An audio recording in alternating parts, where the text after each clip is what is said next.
He walked into his own dealership, dressed like an average customer, just to see how they treated people. They mocked him, ignored him, and sent him to the pre-owned lot, until he made one phone call that changed everything. The showroom smelled like polished leather and fresh coffee. Soft jazz played through discreet ceiling speakers, blending with the quiet hum of whispered conversations and the faint clicking of expensive shoes on marble floors. Jonathan Rees stood near a sleek silver coupe, running a hand over its aerodynamic curves. He wasn't in a rush. He had time. But the employees didn't seem to think he was worth any. A young salesman in a fitted navy suit glanced in his direction, eyes flicking over Jonathan's simple polo and jeans. His expression barely concealed his disinterest. With a slight shake of his head, he turned away, walking toward a couple stepping out of a luxury SUV. Jonathan exhaled through his nose, amused. He had seen this type of behavior before, but amusement faded when he realized not a single employee had acknowledged him. He leaned against the car, watching as a man in a tailored suit strode in, adjusting the gold cufflinks on his crisp white shirt. Immediately the sales team reacted. "Welcome, sir. What brings you in today? We've got an excellent selection in the VIP showroom. Would you like a glass of champagne while we prepare a test drive?" The man chuckled, nodding along as the employees scrambled over each other to assist him. Jonathan folded his arms. It wasn't the service that bothered him. It was the contrast. 30 minutes. That's how long he had been standing there, watching, waiting. Finally, he decided to test something. He took a step toward the reception desk, offering a polite smile. "Excuse me." The receptionist, a woman in her late 20s with perfectly straightened hair and an air of detached professionalism, barely glanced at him. "Sales reps are busy," she said flatly. "You can wait outside if you're just looking." Jonathan tilted his head. "Outside?" She tapped at her keyboard, uninterested. "Yes, sir. We try to keep the showroom clear for serious buyers. We can schedule an appointment if you're actually interested in purchasing." The words weren't just dismissive. They were a judgment. Jonathan's grip tightened around the edge of the desk. His patience was long, but this was getting ridiculous. Before he could respond, another salesman, an older man with salt and pepper hair and a name tag that read Ron, stepped up. He didn't smile, didn't offer a greeting. "Sir, this dealership caters to a certain clientele." His eyes traveled down to Jonathan's scuffed sneakers before meeting his gaze again. "Are you sure you're in the right place?" Jonathan held his stare. "Are you?" A flicker of irritation crossed Ron's face before he forced a tight-lipped smile. "Perhaps you'd be more comfortable at our pre-owned lot. We have excellent financing options if that's a concern." Jonathan let the insult settle between them. He could feel the attention of other employees now, not because they wanted to help him, but because they wanted him gone. This was no misunderstanding. This was deliberate. He nodded slowly, as if considering their words. He glanced back toward the well-dressed customer, now sipping champagne while a salesman practically polished his shoes with compliments. Jonathan exhaled, reaching into his pocket for his phone. He scrolled through his contacts, found the number he was looking for, and pressed call. It rang twice before a deep voice answered. "I need you here. Now!" Jonathan ended the call and slipped his phone back into his pocket. The employees had no idea who they had just dismissed, but they were about to find out. Jonathan Rees hadn't always been a man people ignored. Growing up in Cincinnati, Ohio, he had learned the value of hard work the way most kids in his neighborhood did, by necessity. His mother worked double shifts as a nurse. His father ran a small auto repair shop that barely stayed afloat. At 15, Jonathan spent his weekends under the hood of old cars, learning how engines breathed, how transmissions carried weight, how a well-tuned machine could command respect just by the sound of its idle. But cars weren't the only thing he learned about. He learned about perception, about the way people judged others before a single word was spoken. His father had a client, Mr. Dawson, a well-off businessman who always pulled up in a spotless black Cadillac.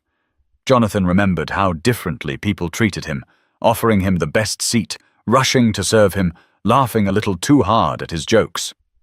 But one day, Mr. Dawson came in wearing work clothes, his Cadillac in the shop, driving a rusted pickup, and suddenly he wasn't Mr. Dawson anymore. He was just another guy. That stuck with Jonathan.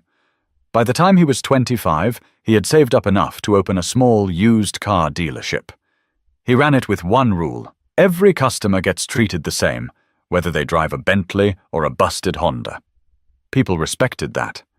His business grew. By 30, he had expanded across 3 states. By 42, he was the owner of one of the most successful luxury automotive chains in the country. And yet he never changed the way he dressed, never flaunted his wealth, because to him it was never about the money. It was about the principle. Which was exactly why he was standing inside one of his own dealerships, dressed in a polo and jeans, getting treated like he didn't belong. This wasn't the first time he had done this. Jonathan made it a habit to visit his businesses unannounced, always as a customer. It was his way of keeping people honest, because anyone could put on a show for the boss. What mattered was how they acted when they thought no one was watching. And right now, they were failing that test. As he stood near the reception desk, the sales team still ignoring him, Jonathan thought about how easily these employees dismissed people like him. How many others had walked in and been treated like this? How many potential customers had been pushed away because they didn't look the part? He glanced toward the man in the suit again, still receiving royal treatment. Then, back at the employees who had told him to wait outside, Jonathan had built this empire on respect, and in the next few minutes, he was about to remind them why that mattered. Jonathan remained quiet, letting the moment stretch. The employees had already dismissed him. They assumed he was nothing more than a window shopper wasting their time. But a man in a dark blue suit had just walked through the glass doors, adjusting the gold cufflinks on his crisp white sleeves. And suddenly, the energy in the room shifted. 3 salesmen immediately perked up, their conversations cutting short as they moved toward him with practiced enthusiasm. "Good afternoon, sir. What brings you in today? We just got in a new shipment of imports. Might be exactly what you're looking for. Would you like a glass of champagne while we discuss options?" Jonathan watched as the man smirked, clearly enjoying the attention. He wasn't carrying anything, hadn't even said a word yet, but the staff had already decided this man belonged here. A younger salesman, barely in his 20s, glanced at Jonathan before lowering his voice to his co-worker. "You can always tell who's serious and who's just killing time." Jonathan pretended not to hear. He took a slow step toward one of the sports cars on display, a sleek, jet-black convertible with a sticker price of $320,000. He reached for the door handle. A sharp voice cut through the air. "Sir, I'm going to have to ask you not to touch that." Jonathan turned. It was Ron, the older salesman who had barely spared him a glance earlier. "We keep the showroom cars pristine for customers who are serious about buying." Ron continued, his voice firm. "If you're just looking, I can direct you to something more accessible." Jonathan raised an eyebrow. "Accessible?" Ron's smile was tight. "We have a pre-owned section a few miles down the road. Lower payments, better financing options." Jonathan let the words settle. They weren't suggestions. They were dismissals. He glanced back toward the well-dressed man in the suit, now sitting comfortably inside a brand-new vehicle, running his hands over the leather-wrapped steering wheel as a salesman detailed the car's features with practiced enthusiasm. The contrast was impossible to ignore. Jonathan turned back to Ron. "Let me get this straight. You haven't asked if I have an appointment. Haven't asked what I do for a living. Haven't asked if I'm here to buy." His voice remained calm, even. "But you've already decided I don't belong here." Ron didn't even flinch. "Sir, we cater to a very specific clientele. You understand." Jonathan smiled. "I think I do." Ron nodded, mistaking Jonathan's calm demeanor for acceptance. But Jonathan wasn't accepting anything. He reached into his pocket, pulled out his phone, and dialed a number. It rang twice. "I need you here," he said simply. "Now." And then he hung up. The employees had no idea what was about to happen. But they were about to learn. Jonathan tucked his phone back into his pocket, his expression unreadable. The employees went back to ignoring him, their attention still on the well-dressed man, who was now laughing as he accepted a glass of champagne from a grinning salesman. Ron, satisfied that Jonathan had gotten the message, turned away without another word. Jonathan exhaled slowly, glancing toward the glass doors. And then it happened. A sleek, black Rolls-Royce Phantom pulled up to the entrance, its polished body reflecting the afternoon sun. The car was impeccable, the kind of machine that only a select few could afford. The valet rushed forward to open the rear door. A tall man in a charcoal suit stepped out, his presence immediately commanding attention.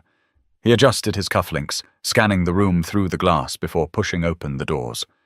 The showroom fell silent.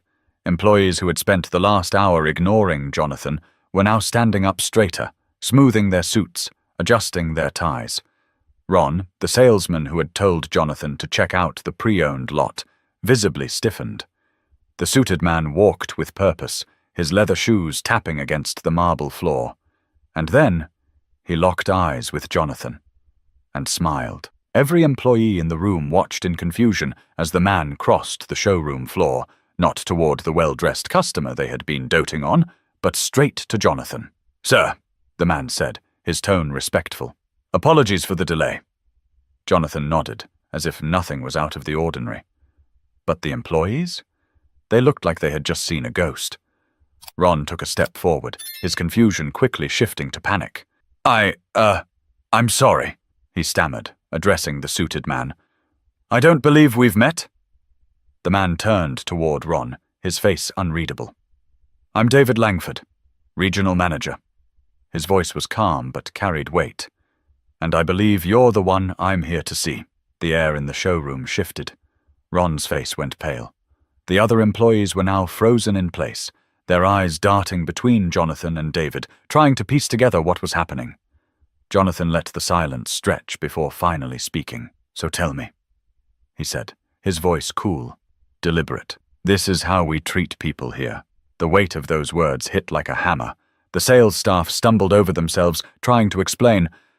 "Sir, we didn't realize. This is all a misunderstanding." But there was no misunderstanding. The damage was already done. And now, it was time for consequences. The air inside the showroom shifted from polished confidence to pure anxiety. Ron swallowed hard, his hands twitching at his sides as he tried to process what was happening. David Langford, regional manager. And he had just walked in and greeted Jonathan like an old friend. The other employees stayed frozen, their smiles long gone, their backs suddenly straighter. Even the receptionist, who had barely looked up when Jonathan first spoke, was now staring at him like he had just transformed into someone else entirely. Jonathan didn't say anything right away. He let the moment stretch, his gaze drifting over each of them, calm, composed, unreadable. Then, in a voice that was dangerously even, he asked one simple question. This is how we treat people here." Ron's mouth opened, but no words came out. He glanced at his co-workers, as if waiting for someone to jump in and save him. No one did. David didn't either. He just folded his hands in front of him, watching the sales team like a school principal waiting for an explanation. Ron tried, forcing a nervous laugh. "Sir, I think there's been a misunderstanding." Jonathan raised an eyebrow. "Oh? A misunderstanding?" Ron nodded quickly, grasping at anything that might help him escape the situation. "Absolutely. You see, we deal with a very particular clientele here. We try to ensure the best experience for—" Jonathan cut him off with a quiet chuckle. "A particular clientele." Ron hesitated, realizing too late that he had just dug himself deeper. The showroom felt smaller now. The champagne glasses, the spotless cars, the crisp suits. It all seemed meaningless in the weight of the moment. Jonathan turned his head slightly, looking toward the well-dressed man still lounging inside the luxury car. "How much attention did this man get when he walked in?" No one answered. Jonathan shifted his eyes back to Ron. "And how much did I get?" Ron fidgeted, his face turning a shade redder by the second. Look, sir, we didn't know—" "You didn't know who I was," Jonathan finished for him. He nodded slowly, letting the truth of it settle over the room. He turned toward David now, addressing him directly. "Tell me, how much do we make in sales at this location?" David didn't hesitate. "This dealership brings in roughly $28 million annually." Jonathan looked back at the stunned employees. "That's $28 million, he repeated. "And yet, some of you have decided for yourselves who is and isn't worth your time." No one breathed. Jonathan stepped forward, closing the space between himself and Ron, but not in a threatening way, in a way that made it clear he was in control. Ron visibly shrank. "What would have happened?" Jonathan asked. "If I really had been just another customer? What if I had been someone looking to spend $500,000 today? Would you have let that money walk out the door?" Ron had no answer. But Jonathan didn't need one. The damage was done. And now, the reckoning was about to begin. Silence suffocated the showroom. No one dared to speak, move, or even shift under Jonathan's gaze. Ron's confidence had completely evaporated. The other employees weren't much better. Stiff, wide-eyed, waiting for the inevitable. Jonathan exhaled slowly, shaking his head. Disappointed but not surprised.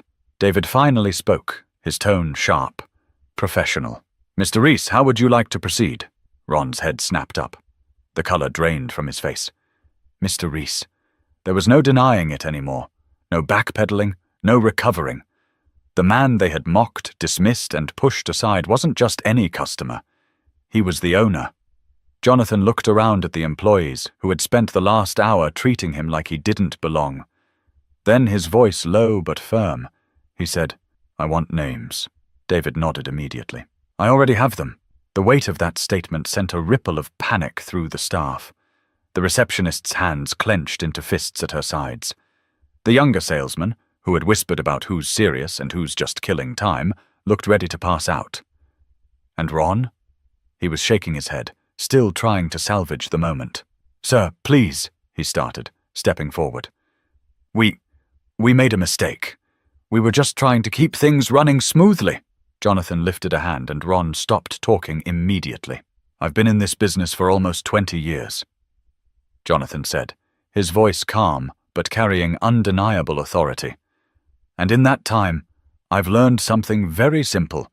Respect doesn't cost a damn thing." The words landed like a punch. Jonathan continued, his tone never rising, but carrying more weight than if he had yelled. "You all looked at me and made a decision," he said. "You assumed I wasn't worth your time. You assumed I couldn't afford to be here, and you treated me like I was beneath you." He let the words sink in before adding, "And if you did that to me, I can only imagine how many actual customers you've done it to." No one had an argument. No one had a defense. Because Jonathan was right. David turned to the staff, his face blank, his voice void of sympathy. "Effective immediately," he said. "Everyone involved in today's incident is terminated." The words hit like a hammer. Ron's mouth dropped open. Wait, you can't. This is not up for discussion," David interrupted. "We don't run our business like this." The younger salesman took a step back, as if trying to physically escape what was happening.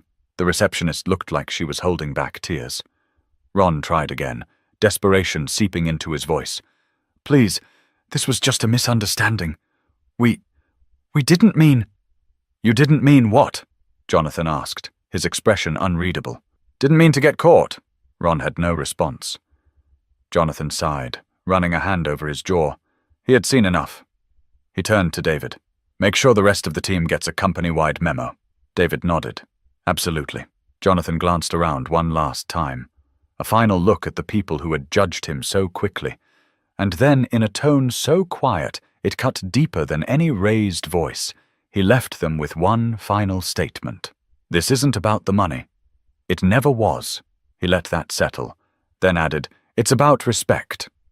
And with that, he turned and walked toward the exit. Behind him, the weight of their failure settled in. And for those left standing, a lesson had been learned the hard way. Jonathan stepped outside, the warm afternoon air washing over him as he adjusted the cuff of his sleeve. The weight of what had just transpired inside the showroom didn't linger on him. It wasn't his burden to carry. Behind him, through the glass doors, he could see the aftermath unfolding. Ron stood paralyzed, his mouth still slightly open, as if his brain refused to accept reality. The younger salesman had slumped against the counter, silent and stunned.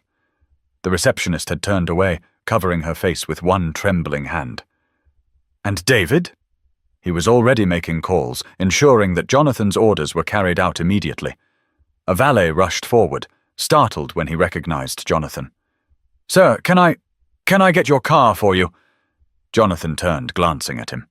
Unlike the others, this young man hadn't looked down on him. He had done his job. No arrogance, no bias. Jonathan reached into his pocket, pulling out a $100 bill. "You handled yourself well today." The valet hesitated, his eyes darting toward the dealership.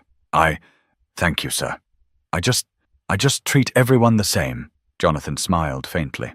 "That's exactly why you'll go far." The valet nodded quickly, stepping back as a black Mercedes Maybach S680 pulled up to the curb. The driver, a man in his 50s wearing a sharp navy suit, stepped out and opened the door. "Mr. Reese," he said with a small nod. Jonathan slid into the back seat, the soft leather molding around him. As the door closed, he looked back one last time at the dealership, at the faces that had judged him, the panic now setting in. Some lessons were learned the easy way. Others? They came at a cost. The Maybach pulled away, blending into the smooth flow of traffic. Inside the car, Jonathan leaned back, exhaling through his nose. This wasn't about revenge. It never had been. It was about setting a standard. Because if people only respect wealth when they can see it, then they don't respect people at all. And in his business, that kind of mindset had no place. Respect isn't something you reserve for the people you think are important. It's something you give to everyone. Because in the end, you never know who you're really talking to. If you believe in treating people with fairness, regardless of their background, drop a comment below. Have you ever experienced something like this? Share your story. Let's keep this conversation going. And if you want more stories like this, hit that subscribe button. Because the best lessons? They come from real moments like these.